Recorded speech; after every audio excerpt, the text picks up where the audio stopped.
So my first question is that Donald Trump is banking his whole campaign on the issue that America has lost its the prestige, the global prestige that it used to have, especially under his administration, the 4 years of Trump administration, and because of all the conflicts, the Afghanistan, the U.S. withdrawal from Afghanistan, the Middle East conflict, the Ukraine-Russia war. And so all these issues, he says that all this has happened because America no longer has that respect which it used to have.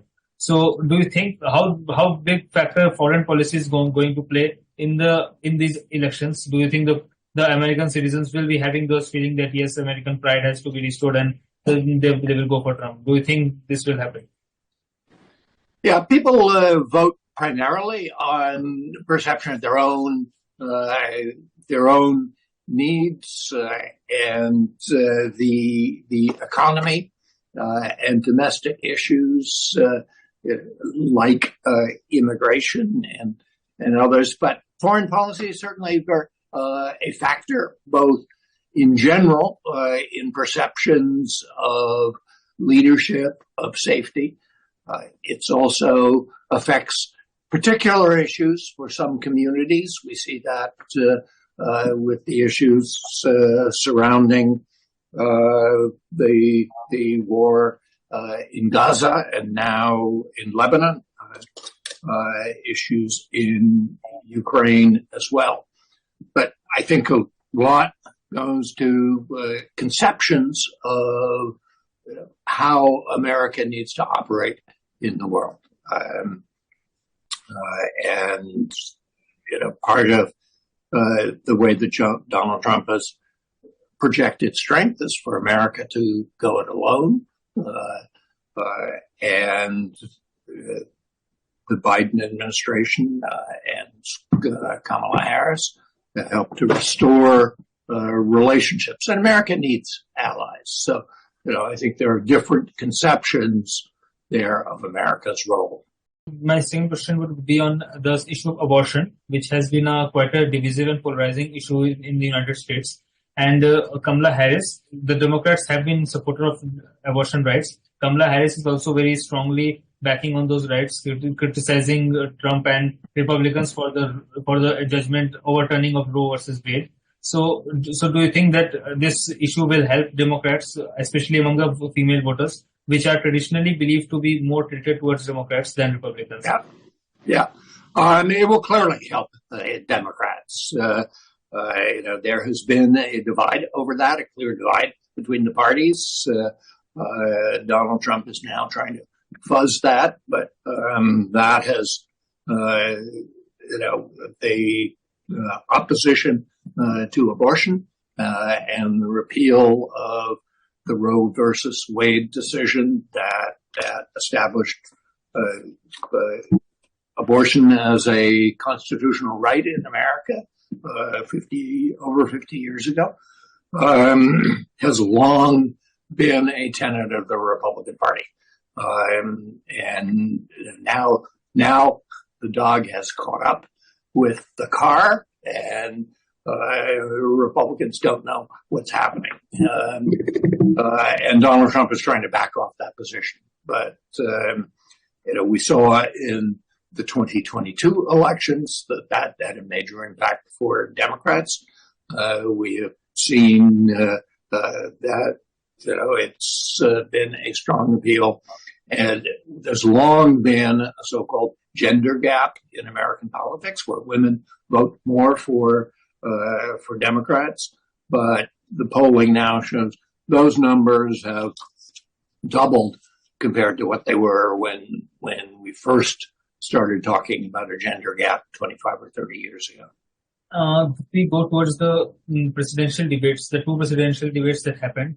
The first one was definitely Trump dominating over Biden, following which the change in leadership for the candidacy took place. The second one saw Harris coming off in a surprising mode towards Trump. Trump maybe wasn't expecting this much.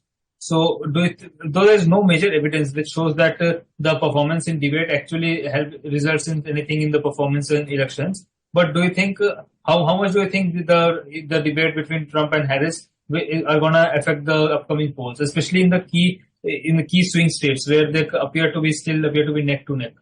Both. It is a very close race. I think a Wall Street Journal pollster put it well today, said it's even, Steven, tight, tight, tight. But it has been that way all along. And, Kamala Harris brought it back from a race that was starting to go Trump's way. But, America has been extremely polarized politically and, fighting over very narrow ground between the two parties. And that continues to be the case. It is anybody's race. But the debate, I think, had a positive impact. It showed, that Trump, potentially the oldest American president elected ever, is not performing as well as he did in the past, and made that an issue in the campaign. But it is really anybody's to win in these final weeks. It's going to depend on the turnout, who could motivate his or her voters to get out the best, generate the most excitement, and have the best operations on the ground in those swing states.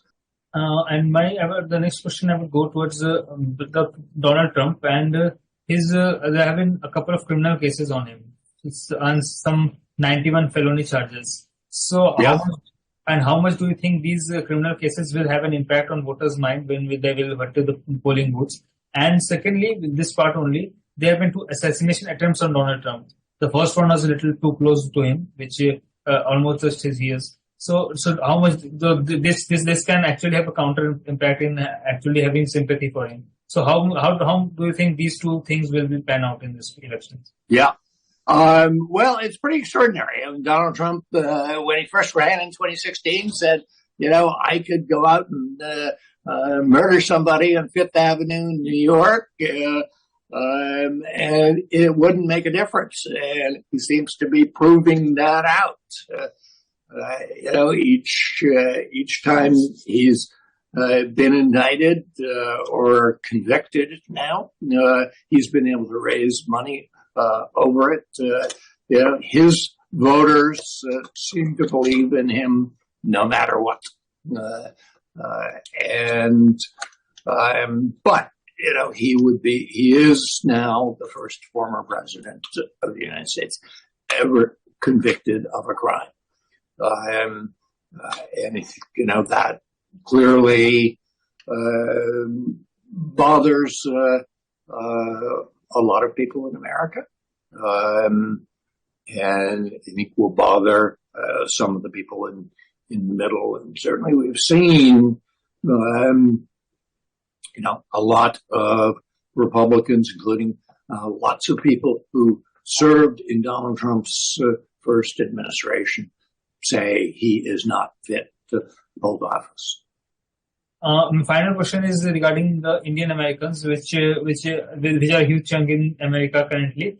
And how much do you think these Indian Americans' role they will be having in these elections, considering Kamala Harris also has brought some roots from India? So, yes. So how much do you think the role of Indian Americans will be in these elections? And does Kamala Harris' Indian roots give her an advantage? Look, I think it's an advantage. Absolutely. I think people are in the Indian American community are excited, and it's an increasingly important community. You look around corporate executives, founders, people in sciences and technology.